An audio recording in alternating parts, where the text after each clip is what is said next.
What is happening, guys? It's Monster Chappie. We're back for part 2 of, just heading into Madden 15. We're getting the thing rolling, getting the ball rolling, all that good stuff right there. And right now we got some more C4 gameplay, which I'm using the Pittsburgh Steelers in all the games. And again, this is more like a franchise, things like that. So let's go ahead and dive into it. If you didn't catch the previous part, I will go ahead and leave that in the description below. I'll kind of quickly recap what we talked about, and then we'll go ahead and move into what we're going to talk about in this video. And that is the wonderful game Madden 25, Madden 15. And we're going to just go ahead and just look at some of the new features that are in the game and just kind of what I'm looking forward to seeing.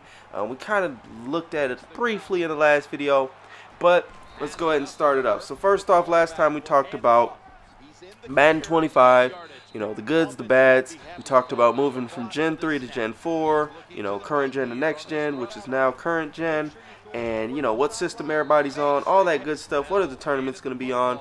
What has improved, what was fun, all that good stuff right there. So a lot of big changes right there and a lot of things moving in a good new direction. We also talked about how the new EA team is a lot more open and transparent, which is always a good thing, I feel, for a company to be, and really just gives us more confidence in their abilities, gives us more confidence that they're making an effort, and gives us confidence that they're listening, taking feedback, using it, and trying to give us a product and a video game that we can love, play all the time, and just enjoy the heck out of it and play that game we all love of football. So with that being said, one of the major features I want to talk about is the new play calling system, but mainly with that, what I really want to talk about is knowing the other guys play, how that's going to change things, how that's going to affect competitive play, and all that good stuff right there. So first off, what is it I'm talking about? I mean, I'm sure you guys have all seen it, but basically all it is you're going to be able to see the previous play that your opponent did on every single down. So if they ran 4 verts, you're going to be able to see 4 verts. If they ran a cover 3 out of the 3-4, you're going to be able to see that they ran a cover 3 out of the 3-4, etc., yada yada. But basically, everything that your opponent's doing. Now, I don't know how that's going to work with hot routes. I'm not 100% sure how it's going to work with the hot routes. Are they going to show your offensive hot routes? Are they going to show your defensive hot routes? Not 100% sure on that, but you will know the play. You will know the formation that your opponent is in. So if you're one of those guys that runs 1 play all game or 2 plays, maybe 3, in theory, it's going to be more difficult for you. I mean, some of you guys did that anyway, and there were certain plays in the game that ran together with a combination of certain things. It was just tough to stop in general, especially if you're on offense or defense anyways, and you can just run it all game and be okay as long as you can make reads or as long as you can make adjustments. That's how most people have played for the previous few years of Madden. It's just you run a few plays, make adjustments, run a few plays, make adjustments, make adjustments. It's just all about adjustments, and as long as you make good adjustments, the blitz you were sending, was going to be able to work all game long. Or the offensive play you were running, you just maybe needed to change a hot route or 2, or just change how you make your reads and things like that, and you're going to be good to go. But there was always a little bit of a question. I mean, if you're a good player, you were able to recognize what they were doing.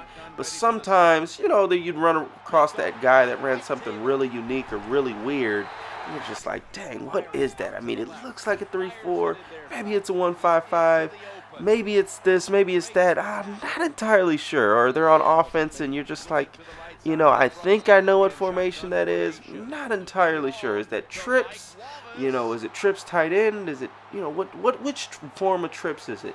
And there's just a lot of little things that maybe you didn't know. But now you're going to 100% know what they're doing. And that should be able to help you guys out. Those of you that are struggling to figure out what the heck your opponent's doing and all that good stuff, now you will know for certain what they are doing and what they're trying to basically do with whatever their setup is. So if they run cover 3 all game, you're going to know how to attack it. If they run 4 verts all game, you're going to know how you want to attack it and all that good stuff. So how does this affect us? Basically, to me, what's happening is they're trying to get us to run more plays on offense, more plays on defense. Just trying to get us to run more plays is what the developers in my opinion, are aiming at with this and trying to get more of a sim football feel. Again, they're moving towards more sim, and you know, that's the goal, man. They're trying to make it as simulation as possible, make it as realistic as possible. And in real life, there's not really any teams that are only running a couple plays in a game. You know, they may run a few plays a few times, but they're not going to just keep running a play over and over and over again. So with that being said, you know, it's just going to be a little bit different. You know, just making adjustments and those types of things, and knowing that they know what you're doing and that good kind of stuff right there. So I don't know how I feel about that as a competitive player. In head-to-head, I don't think it's going to be an issue, because, you know, it's probably not going to pop up when you're playing a person live. But when you're playing online head-to-head, so if you're playing on Saloon or some other money site or, you know, something like that, guys are going to know what you're doing, and the word's going to get out there. So when you do go to that first tournament of the year, instead of surprising people with something unique, they're probably going to have a good idea what you're doing. Otherwise, you're going to have to just keep whatever you're doing to yourself until you get to the tournament and hope that it works. And really just only run your real stuff against your lab partners and the people you play with if you're trying to win those tournaments in a surprising manner. Now, if you're one of the people that doesn't care if people know what you do and you're just going to, you know, perfect it anyways, you know, this doesn't really affect you too much. It's just that everybody's going to know exactly what you're doing. And that one hot route that maybe people were unsure about, they're going to be 100% sure about moving forward, or that one formation or play, whatever that might be. But definitely interesting right there. And it'll be interesting to see how that affects how people play. Will it affect how people play, or will it pretty much just stay the same? Sorry, I had to get it quick water break. But with that being said, they also have the new disguise defenses, which we talked about a little bit last time.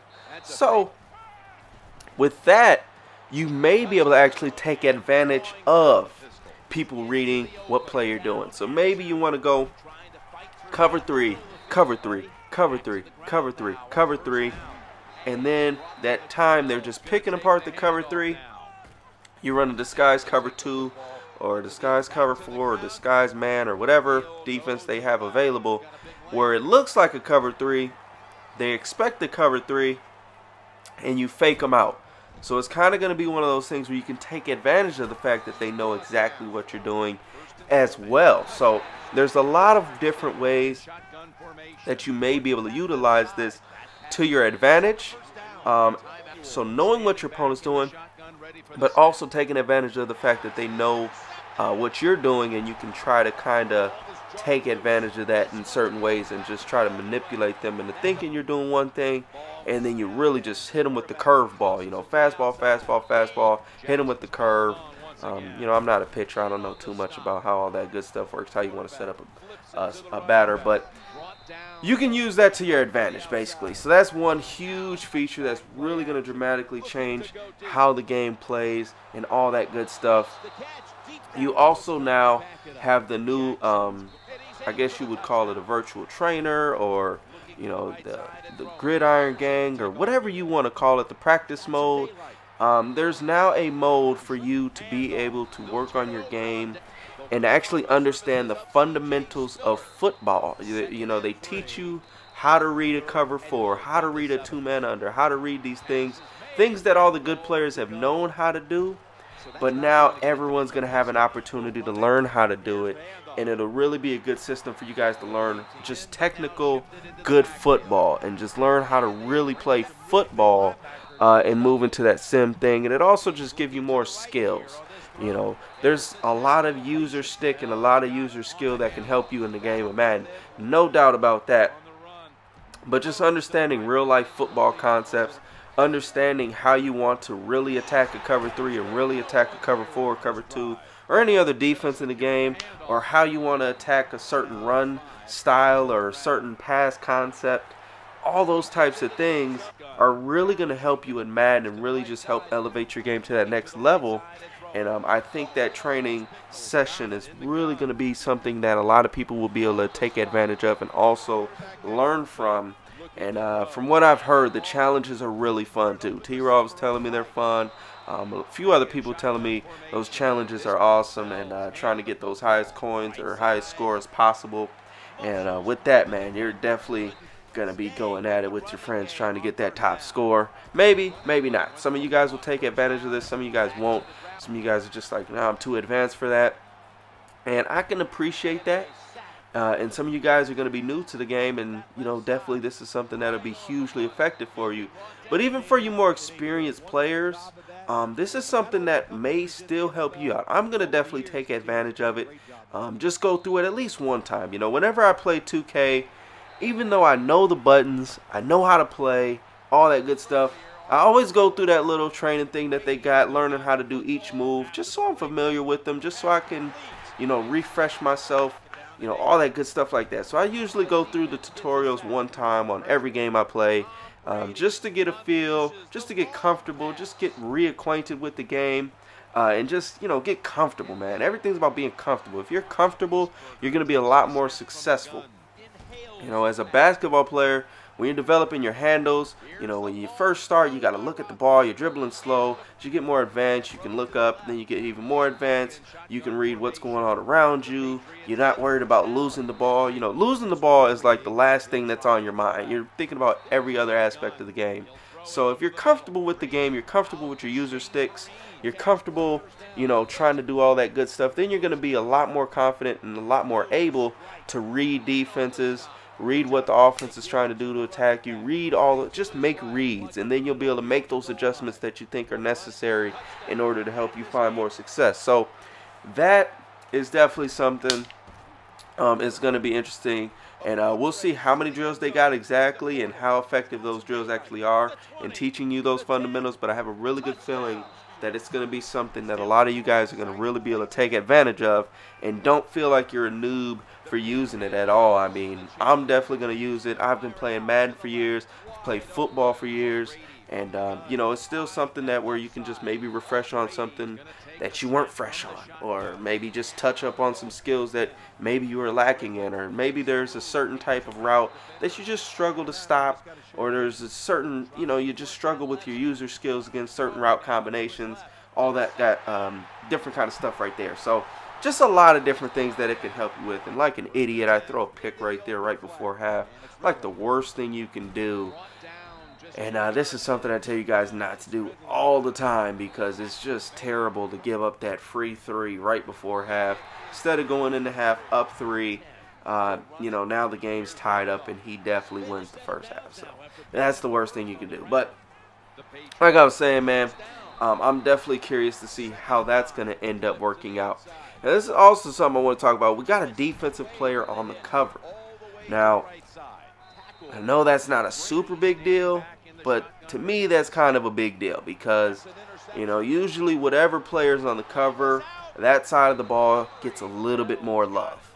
And for the past few years, it's been all about the offense, and now we got Richard Sherman on the cover, and the developers, they're all talking about defense. They're all gassed up on defense, and defense is what made me start loving to play Madden when I first started playing. I started playing on PS2 days, and you could literally lock people up if you knew what you were doing. Again, there was always some little gimmicks tough on offense that was tough to stop, but in general, there was really a lot of ways to lock people up, really a lot of different things you could do. You could go a coverage route, you could go a blitzing route, you could play man, you could play zone. You do a lot of everything. Pretty much now, it's a lot of just zone blitz and blitzing, and a lot of max coverage. So there's a little bit of zone blitzing and just a lot of max coverage defense, pretty much is what it's been the last few years. So hopefully with the new improved offensive and defensive line interaction, you're no longer able to just send 1 lineman or 2 linemen and just still get to the quarterback in like a second. And at the same time, with the new defensive line contained and those types of things, it should be a lot more difficult for QBs to just roll out, take off when you are playing those max coverage defenses. Because before, you could have a contain on both sides and a quarterback spy, and they could still get by and just destroy your coverage defense, in certain situations. So hopefully that's something that's a lot improved from the last version, which is Madden 25, and the previous versions of the game. And that's definitely something that I'm looking forward to seeing how that's going to work. And practice mode, man. Practice mode should be a little bit better. And, you know, it's going to hopefully be closer to what the actual game brings. I know nobody's talked about it, but hopefully that's something that's going to happen. Because I know the past few years, you run a blitz in practice mode. It's the greatest thing since white rice. And then you run it in a game and it just does not work at all. Hopefully we don't run into those issues anymore. We may not. But one thing I've noticed when I talk to people is some people like look kind of down on practice mode, or they don't know why people are in practice mode so much. And, you know, they kind of think it's a noob thing. And actually, I think it's just the opposite. The guys that are at the top of their game, that are, you know, doing the most, and, you know, everybody practices differently.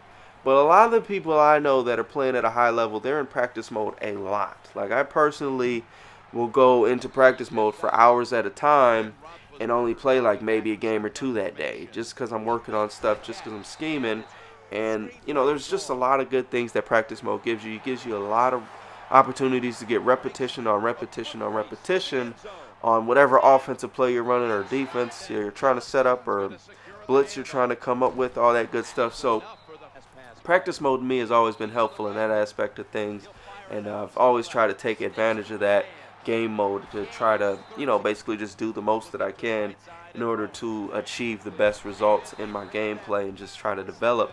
But like I said, man, it's definitely something that you want to take advantage of, that you want to use, and definitely don't feel like it's a noob thing. Just like I just talked about the little virtual trainer they're going to have, don't be afraid of practice mode. Practice mode is something that I continue to use throughout the year. Even at the end of the year, I will still spend a good amount of time in practice mode, because you can always learn. I feel like you learn more every time you go into practice mode, as long as you're pushing yourself, trying new things, trying different route combinations, trying different blitz angles, moving a guy to a different spot, doing this, doing that, etc., etc. There's just like an infinite amount of different things that you can do. So don't ever feel like you've overdone it in practice mode. Just try something different and try to take advantage of that.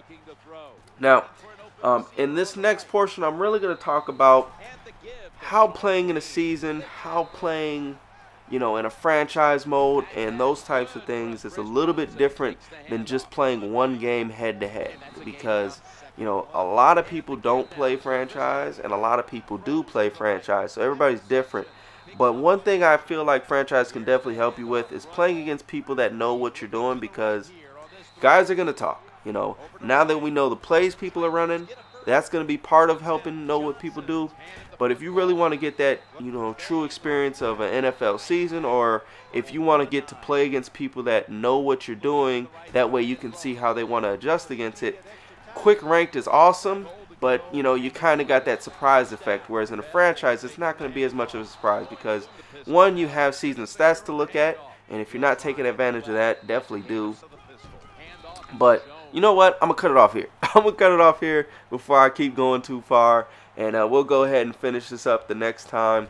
But we'll continue on this subject and really dive deep into it on franchise mode and quick mode and all that stuff, and how a thing like C4 can really be helpful to your game. I want to thank you guys for watching, and be sure to stay tuned for part 3. Peace.